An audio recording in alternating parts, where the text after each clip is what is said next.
Olá, muito bom dia. Obrigada por tê-los conosco neste 14 de julho, domingão. Neste momento, iniciamos a segunda da série de postagens sobre os direitos da criança.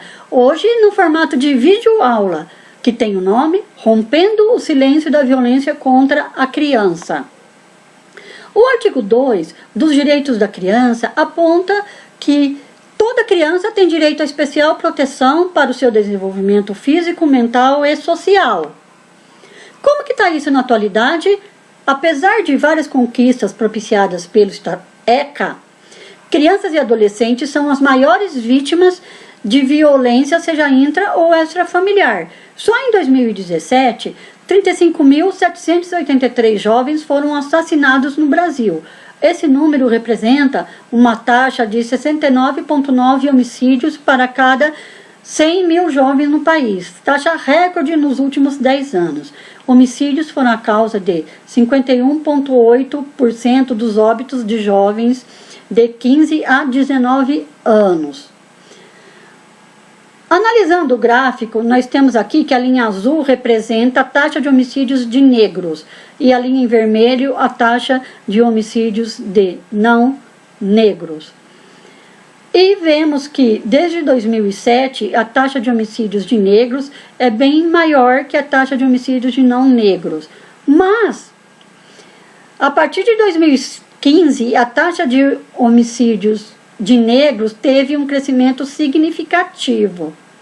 Até poderíamos dizer que o nosso país é muito violento, principalmente com adolescentes e jovens negros.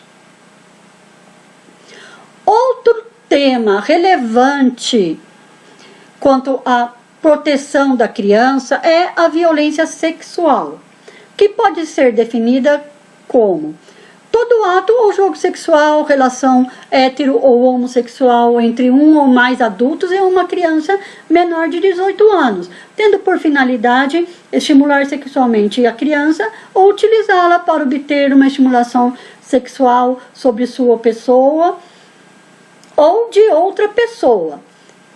Analisando esta definição, podemos ver que violência sexual pode ser compreendida como qualquer manipulação, qualquer atitude, qualquer jogo sexual, atividade sexual, que venha estimular a criança de uma forma inadequada, principalmente considerando sua fase de desenvolvimento.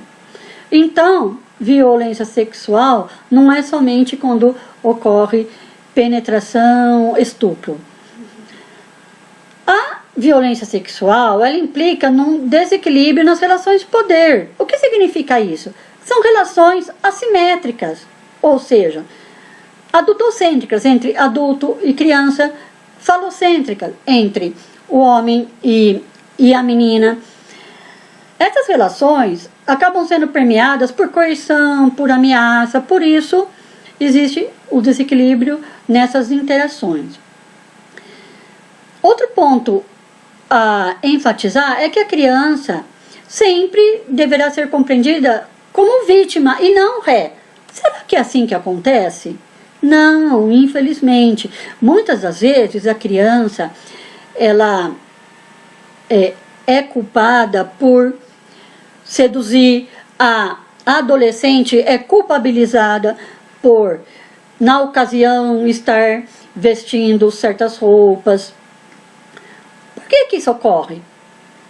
Dentre as causas disso, uma delas é que a violência sexual deve ser compreendida dentre a violência mais ampla, a nossa cultura da violência que permeia a nossa sociedade contemporânea.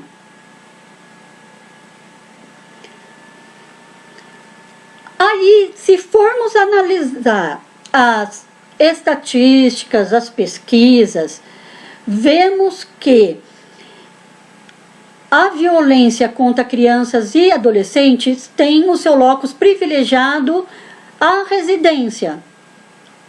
Sim, pois é. A família, que deveria ser o local de proteção, é onde ocorre o maior índice de violência contra crianças e adolescentes. E que nós chamamos esse tipo de violência doméstica ou familiar. Vamos à definição? A violência doméstica ou familiar, intrafamiliar, pode ser definida como todo ato ou omissão praticado por pais, parentes ou responsáveis contra crianças e adolescentes que, sendo capaz de causar dano físico, sexual e ou psicológico à vítima, implica, de um lado, numa transgressão do poder-dever de proteção do adulto e, de outro, numa coisificação da infância, isto é, numa negação do direito que a criança e adolescentes têm de ser tratados como sujeitos e pessoas em condição peculiar de desenvolvimento. Vamos analisar melhor os termos aqui dessa definição. Inicialmente já temos a palavra omissão. Como que poderíamos compreender? Poderíamos entender que a violência doméstica contra criança e adolescente não é só agredir, bater. É também deixar de atender as crianças nas suas necessidades, a negligência.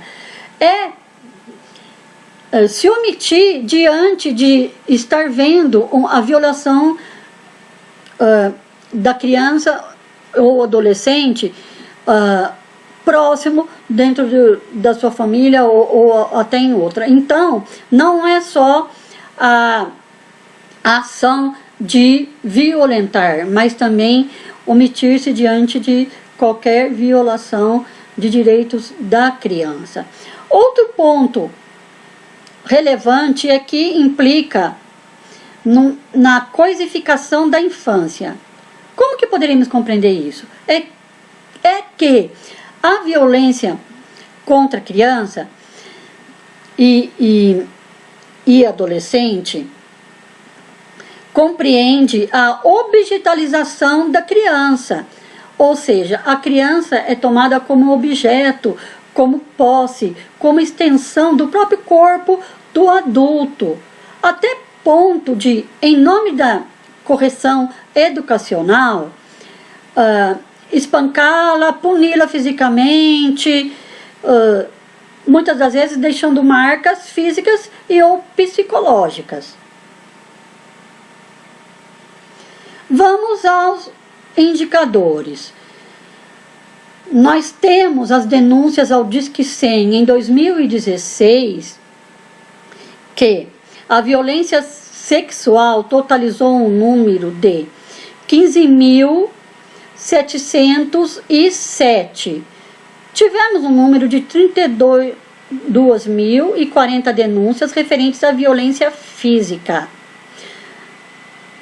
Um total de 33.800 denúncias quanto à violência psicológica. E referente à negligência, que também traz sérios danos ao desenvolvimento da criança e adolescente, nós tivemos um número de 54.304. E quanto outros tipos de violação de direitos, totalizou um número de 8.669. Vamos escutar um áudio?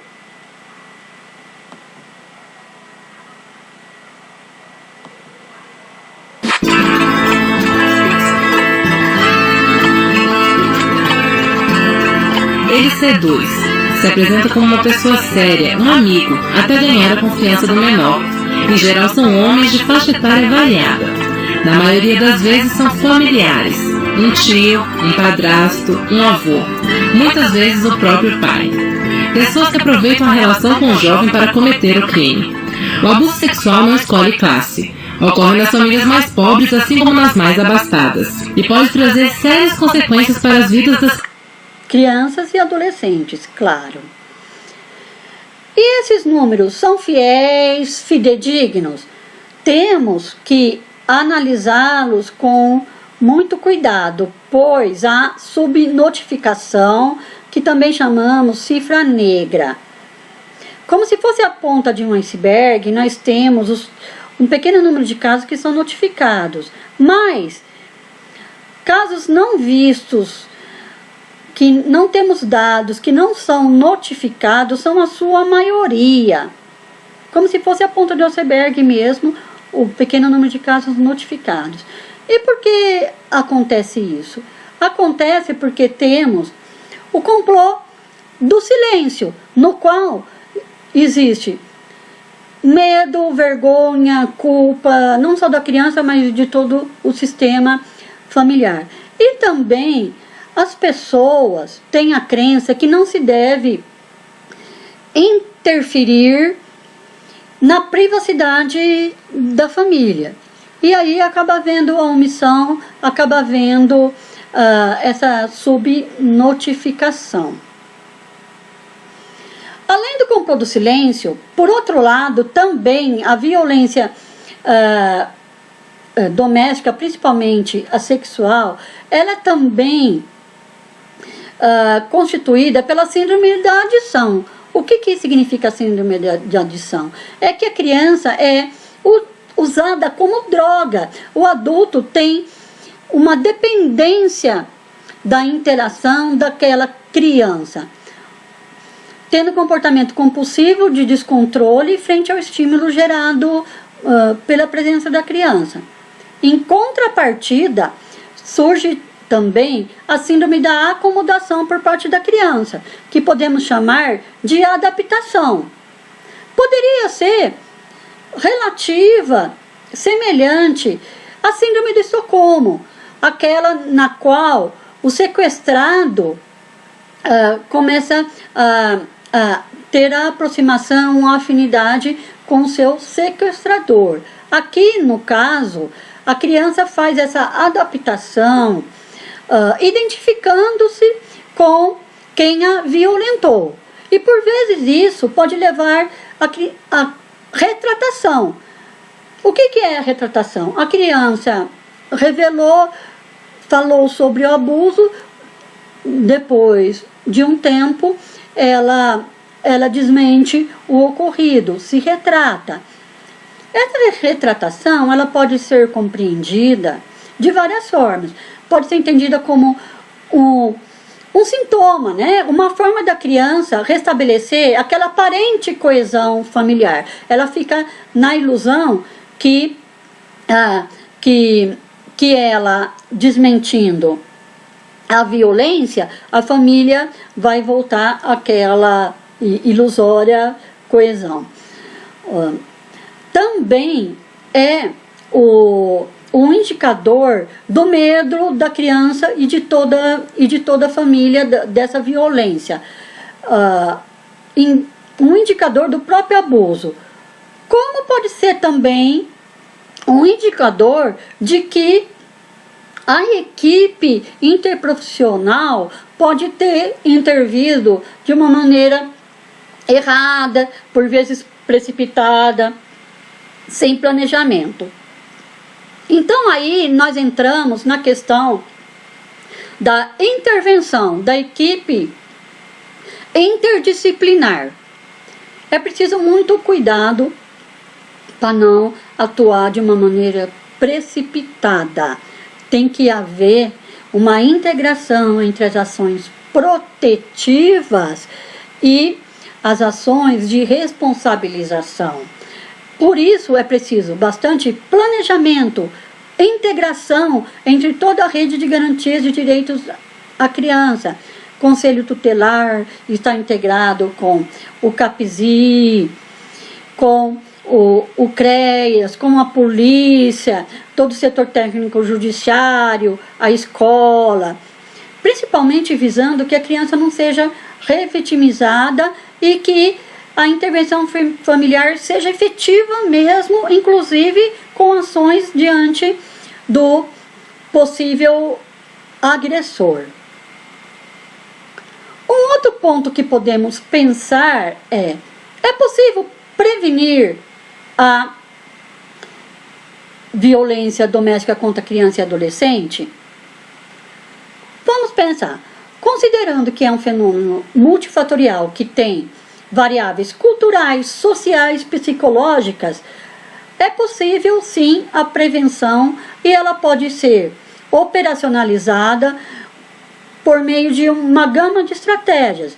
Prevenções primárias, prevenções secundárias e terciárias. Aqui, na parte inferior do vídeo, nós temos uma campanha que estaria inserida dentro da prevenção primária. A prevenção terciária poderia ser compreendida como a psicoterapia da criança no CAPS-I. É importante? Muito, porque a criança que